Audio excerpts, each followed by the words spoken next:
Miracle Boy Boxing, ladies and gentlemen. I am your host, the one and only Hosting Cruz, bringing you another exciting edition of boxing. Don't forget to hit and to like, subscribe to my channel. It's always greatly appreciated. Stay tuned. Miracle Boy Boxing, ladies and gentlemen. I am your host, Hosting Cruz, and guys, I am here to talk about a blockbuster card that is floating around out there.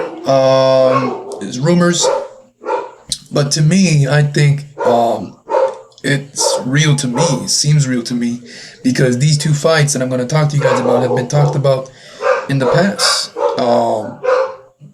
First and foremost, we're going to talk about likely the main event. I think it will be the main event, and I think it should be the main event. Erol Spence Jr., former unified welterweight champion of the world, former boogeyman in the welterweight division, 28 wins, 1 loss, 22 knockouts, who we last saw fought Terrence Crawford, another pound-for-pound great, future Hall of Famer. Errol Spence, a future Hall of Famer. It was a battle between two future Hall of Famers. And Bud Crawford was the better man, obviously, in that fight. Gave Spence a bad beating.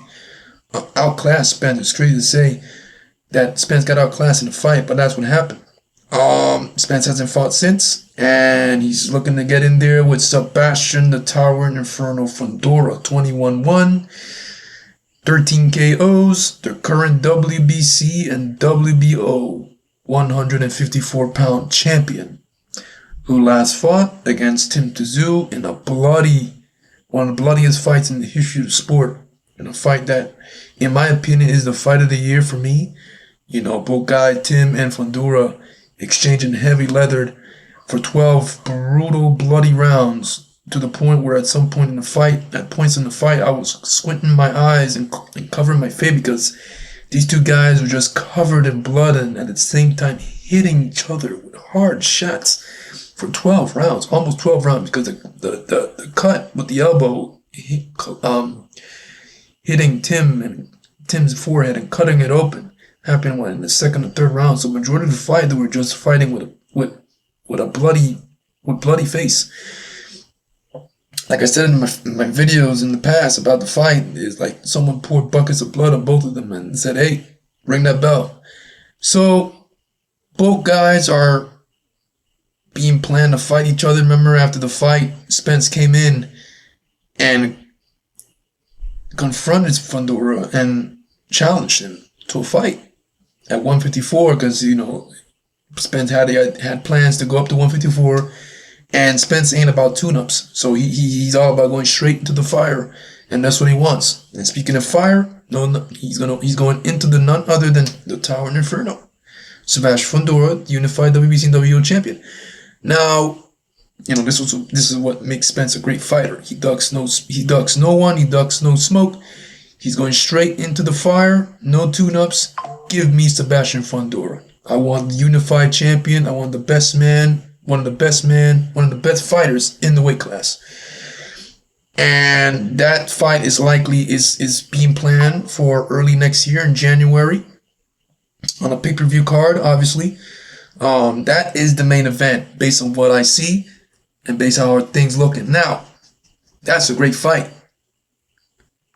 And it will show us if Spence really wants to fight, if Spence is still the man in there. You know, Sebastian Fundora will definitely help us answer those questions, because that's what Spence is coming back to do in this fight. He's basically coming in to answer all our questions, all the questions that we have. Does he still want to fight? Is the heart still there? Is he still Errol Spence?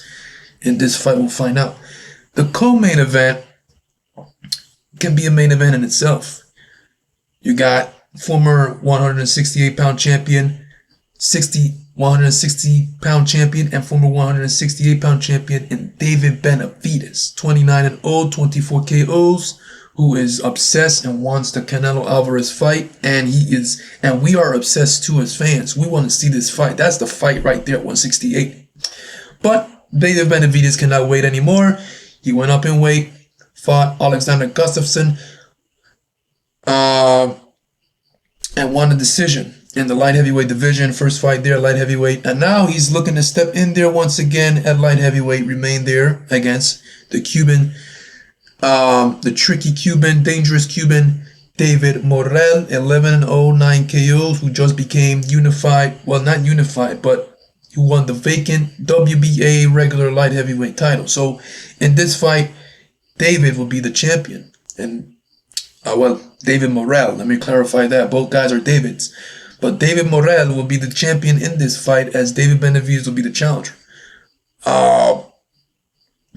This fight is a great fight. You got David Benavidez, who's a come forward, hard punching, hand speed fighter, who's all action against David Morrell, who's going to be given the angles, the ring IQ, the 1-2 with the left hand pop straight down the pipe, who's going to be, moving around using his foot, trying to make it difficult for David Benavidez to land a shot and to rough up David. But David has fought fighters like Andrade and Caleb Plant, who he had to walk down and cut the ring off and all that stuff. This is nothing new, so it's interesting. It's a hell of a fight. I can see David actually catching up to David Morrell, cutting off the ring, and eventually